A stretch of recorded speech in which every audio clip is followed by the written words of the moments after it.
የዛሬ ትምህርታችን ዩኒት 5 ኬሚካል ቦንዲንግ። ቦንዲንግ ማለት ተማሪዎች ሁለት ኤሌመንቶች ሁለት አተሞች ሲያያዙ የሁለቱ የመጣበቅ ኃይል አያይዞ የሚያጣብቃቸው ኃይል ያ ቦንዲንግ ይባላል። ቦንዲንግ chemical bond is the electrostatic force that holds atoms together to form molecules or compounds. ኤሌክትሮስታቲክ ፎርስ አያችሁት? ይሄ ኤሌክትሮስታቲክ ፎርስ በሁለት አተሞች መካከል ያለ ነው። ሁለቱን አተሞች አጣብቆ ሁለቱ አተሞች ተጣብቀው እንዲያያዙ የሚያደርግ ከዛ ምን ይፈጠራል? ሞለኪውል ኦር ኮምፓውንድ ኬሚካል ኮምፓውንድ ኦር ሞለኪውል ይፈጠራል። እነዚህ ሞለኪውሎች እንዲፈጠሩ ቦንዲንግ አስፈላጊ ነው ማለት ነው። ቦንዲንግ ኬሚካል ቦንዲንግ በጣም አስፈላጊ ነው። አሁን ኬሚካል ቦንዲንግ ማለት ኤሌክትሮስታቲክ ፎርስ ነው ብለናል። ኃይል ነው። ሁለት አተሞች ሲያያዙ አጣብቆ የሚይዘው ያ ኬሚካል ኤሌክትሮስታቲክ ፎርሱ ኬሚካል ቦንድ ይባላል ብለናል። ኬሚካል ቦንድ ለምን አስፈለገ? አሁን ዋናው ነገር ምንድነው? ኤሌመንቶች ለምንድን ነው ቦንድ ፎርም የሚያደርጉት? why do atoms form chemical bond? ጥያቄው ይሄ ነው። ለምንድን ነው አተሞች ኬሚካል ቦንድ ፎርሜሽን የሚሰሩት? ሁለት ምክንያቶች አሉ ተማሪዎች። አንደኛው ምክንያት ቴንደንሲ ኦፍ አተምስ ቱ ቢ ሞር ስቴብል ለመሆን ነው። አተሞች ባይ ኔቸር ስቴብል መሆን ይፈልጋሉ። ሁል ጊዜ ምን መሆን ይፈልጋሉ? የተረጋጋ ኮንዲሽን፣ ሞር ስቴብል መሆን ይፈልጋሉ። ሁለተኛው ቴንደንሲ ኦፍ አተምስ ቱ ቢ ሎወር ኢነርጂ ስቴት። አተሞች ስቴብል ሲሆኑ ሎወር ኢነርጂ ስቴት ላይ ይሆናሉ። ሎወር ኢነርጂ ስቴት ሆኑ ማለት ሞር ስቴብል ሆኑ ማለት ነው።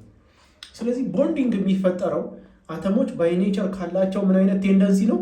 ስቴብል የመሆን ቴንደንሲ። ያ ስቴብል ደግሞ ሎወር ኢነርጂ ስቴት እንዲሆኑ ያረጋቸዋል። እነዚህ ሁለቱ ነገሮች ወሳኝ ናቸው። ቦንዲንግ ለምን ይፈጠራል? አንደኛው አተሞች ሞር ስቴብል እንዲሆኑ ነው። ሁለተኛው ደግሞ ሎወር ኢነርጂ ስቴት ላይ እንዲሆኑ። ሎወር ኢነርጂ ስቴት ማለት ምን ማለት ነው? ስቴቢሊቲያቸው ሃይ ስቴብል ይሆናሉ። አሁን ቦንዲንግ ሲፈጠር ወይም ቦንዲንግ ፎርም በሚያደርግበት ጊዜ ሁለት አተሞች ቦንድ በሚሰሩበት ጊዜ ኦክቴት ሩል የሚባል አለ። ይሄ ኦክቴት ሩል ቦንድ ፎርም ሲሆን የምንጠቀምበት ነው። ምንድን ነው? ኢት ስቴትስ ዛት atoms tend to gain, lose or share electrons in order to achieve a full valence share of 8 electrons. አሁን ጌን ያደርጋሉ፣ ሉዝ ያደርጋሉ ወይም ደግሞ ሼር ያደርጋሉ። ሶስት ነገር። አንደኛው ጌን ያደርጋሉ።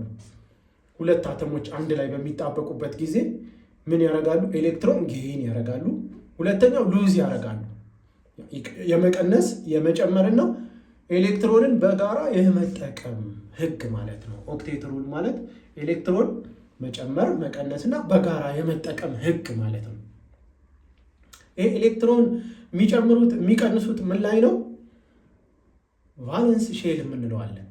ከዚህ በፊት ባየነው ቪዲዮ ላይ አውተር ሞስት ሼላቸው ላይ ቫለንስ ሼል የላይኛው ሼላቸው ላይ ኤሌክትሮን ጌን ያደርጋሉ፣ ሉዝ ያደርጋሉ። ምን እስኪሆን ድረስ 8 ኤሌክትሮን ወይም ደግሞ ኖብል ጋዝ ኮንፊግሬሽን እስኪመጣ ድረስ። አሁን ቫለንስ ሼል ሁል ቀን 8 ኤሌክትሮን ነው የሚይዘው። ተማሪዎች ሁል ቀን ቫለንስ ሼል 8 ኤሌክትሮን ነው ማክሲመም የሚይዘው። 8 ኤሌክትሮን ሆነ ማለት ቫለንስ ሼል ያ ኤሌመንት ሞር ስቴብል ሆነ፣ አተሙ ስቴብል ሆነ ማለት ነው። አሁን ሁለት አተሞች ቦንድ ፎርም ሲያደርጉ ኤሌክትሮን ሉዝ ሊያደርግ ይችላል፣ አንዱ ጌን ሊያደርግ ይችላል፣ ኦር ሼር ሊያደርጉ ይችላሉ። አጠቃላይ ቫለንሳቸው ስንት ይመጣል? 8 ኤሌክትሮን መምጣት አለበት። ቫለንስ ኤሌክትሮናቸው 8 መምጣት አለበት፣ ወይም ደግሞ ኖብል ጋዝ ኮንፊግሬሽን መሆን አለበት። ይሄ ግልጽ እንዲሆን እስቲ ኤግዛምፕል እንመልከት። ኤግዛምፕል ተማሪዎች ኤግዛምፕል ለምሳሌ ሶዲየምን እንየው። አቶሚክ ነምበር 11። አሁን ይሄ ሶዲየም አተም ኤሌክትሮን ኮንፊግሬሽኑ ስንት ነው? ከዚህ በፊት እንዳየነው ኤሌክትሮን ኮንፊግሬሽን ስንሰራ 1s2 2s2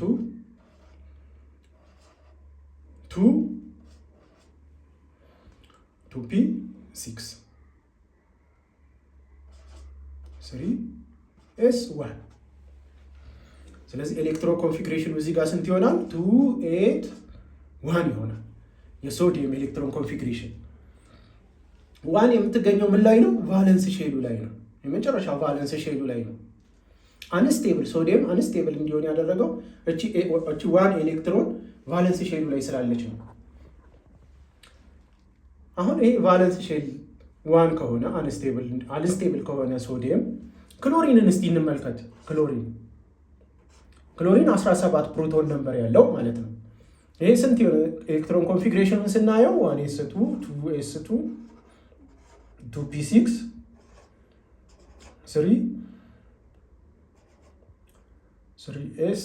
3s18 3s2 3p5 ይመጣል። ኤሌክትሮን ኮንፊግሬሽኑ ስንት ይመጣል? 2 8 7 ይመጣል። አሁን እቺ 7 ቫለንስ ሼሉ ላይ ያለች ነች ተማሪዎች። ከዚህ በፊት ስናይ ቫለንስ ሼል ማለት አውተር ሞስት ሼሉ ላይ ያለው ኤሌክትሮን ብለናል። ይሄ ደግሞ ኤሌክትሮን ኮንፊግሬሽን ነው። አሁን ያወጣሁት ኤሌክትሮን ኮንፊግሬሽኑ ነው። አሁን ቦንዲንግ፣ ስለ ቦንዲንግ ስናጠና ምን ብለናል? 8 ኤሌክትሮን ቫለንስ ሼሉ ላይ ቫለንስ ሼል ኦፍ 8 ኤሌክትሮን መሆን አለበት፣ ወይም ኖብል ጋዝ ስትራክቸር ፎርም ማድረግ አለበት። ለምሳሌ ሶዲየም ክሎራይድ፣ ሶዲየም እና ማነው ክሎሪን አንድ ላይ ይጣበቃል። በዚህ ጊዜ ምን ይሆናል? ኤሌክትሮን የሶዲየም ኤሌክትሮን ወደ ክሎሪን ይመጣል። ያኔ ቫለንስ ኤሌክትሮኑ ስንት ይሆናል? 8 ይሆናል ማለት ነው። ኤሌክትሮኑ የክሎሪን ቫለንስ ኤሌክትሮኑ 8 ይሆናል። አንድ ኤሌክትሮን ከሶዲየም ወሰዳ። ስለዚህ ሞር ስቴብል ይሆናል ማለት ነው። ስለዚህ አሁን የዚህ የሶዲየም ክሎራይድ ኮምፓውንዱን ስቴቢሊቲ ብናየው በጣም ስቴብል ነው። ሎወር ኢነርጂ ስቴት ነው። ይሄ የሆነው ግን ኬሚካል ቦንድስ በሚያደርጉ ጊዜ ክሎሪን ከሶዲየም አንድ ኤሌክትሮን ይወስዳል፣ ወይም ደግሞ ኤሌክትሮን ምን ይሆናል? ትራንስፈር ይሆናል። ቦንዲንግን እንድናይ ነው ተማሪዎች። ለምሳሌ ወተር አለን እዚህ ጋር፣ ውሃ H2O፣ ሃይድሮጅን አለን። ሃይድሮጅን አንድ ነው አይደል? ኤሌክትሮኑ አንድ ስለሆነ 1s1 ነው። ኦክሲጅንን ካየ ነው ኦክሲጅን 8 ነው። የዚህ ኤሌክትሮን ኮንፊግሬሽኑ 1s2 2s2 2p4 ነው አይደል? ይሄ ማለት 2 8 ማለት ነው ኤሌክትሮን ኮንፊግሬሽኑ። አሁን ኦክሲጅን እና ሃይድሮጅን አንድ ላይ ተጣብቀው ነው አይደል ውሃን የሚሰሩት። ኦክሲጅን እና ሃይድሮጅን አንድ ላይ ተጣብቀው ነው ውሃን የሚሰሩት። ስለዚህ ምንድነው የሚሆነው? ኦክሲጅን ሃይድሮጅን፣ እዚህ ሃይድሮጅን። አሁን አንድ ኤሌክትሮን ከሃይድሮጅን ከሁለቱ ሃይድሮጅን አንዳንድ ኤሌክትሮን ሼር ሲያደርግ፣ ኦክሲጅን ሼር ሲያደርግ ስንት ይሆናል? ቫለንሱ እዚህ ጋር አሁን ቫለንሱ ስንት ነው? ቫለንስ ኤሌክትሮናችን እዚህ ጋር 6 ነው። እቺ 2p አያችሁ፣ 2s እና 2p ቫለንስ ኤሌክትሮን ናቸው። አሁን ቫለንስ ኤሌክትሮናችን 6 ነው። የኦክሲጅን ስንት መሆን አለበት? 8 መሆን አለበት ተብሏል። ቫለንስ ኤሌክትሮኑ ከሁለቱ ሃይድሮጅን አንዳንድ ኤሌክትሮን በሚወስድ ጊዜ ቫለንሱ ኦክሲጅን ስንት ይሆናል? 8 ይሆናል ማለት ነው። ሃይድሮጅን ደግሞ ከኦክሲጅን ሲወስድ 2 ይሆናል። እያንዳንዱ ሃይድሮጅን ከኦክሲጅን አንዳንድ ኤሌክትሮን ሼር ሲያደርጉ 2 ይሆናል። የሃይድሮጅን ኤክሴፕሽናል ነው። ቫለንሱ 2 ኤሌክትሮን ይሆናል። የሃይድሮጅን ቫለንሱ 2 ኤሌክትሮን ሲሆን የኦክሲጅን ደግሞ ቫለንሱ ስንት ይሆናል? 8 ኤሌክትሮን ይሆናል። ይሆናል ማለት ነው ተማሪዎች። ሃይድሮጅን አንድ ብቻ ስለሆነ ያለው ቫለንስ ሼል ሃይድሮጅን ኤክሴፕሽን አለው ተማሪዎች። ሃይድሮጅን ሼሉ ያው ዲያግራሙ እንደዚህ አድርገን ስንስለው እቺ ኒውክለስ ውስጥ ብትሆን ኒውክለሷ ብትሆን አንድ ሼል ስለሆነ ያለው ኤሌክትሮን ማክሲመም 2 ኤሌክትሮን ነው ቫለንሱ የሚኖረው እና ኦክቴት ሩሉ የሃይድሮጅን ኦክቴት ሩል 2 ነው የሚሆነው። እንደ ሌሎቹ ኮምፓውንዶች ወይም እንደ ሌሎቹ ኤሌመንቶች 8 አይሆንም።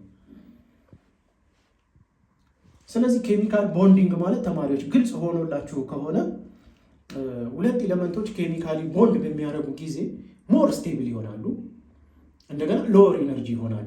እንደዛ እንዲሆኑ ደግሞ ምን ያስፈልጋል? ኤሌክትሮ ኮንፊግሬሽናቸው ሞር ስቴብል መሆን አለበት። ኤሌክትሮን ኮንፊግሬሽናቸው ሞር ስቴብል ሲሆን ኤሌክትሮን ሼር በማድረግ ኤሌክትሮን ትራንስፈር በማድረግ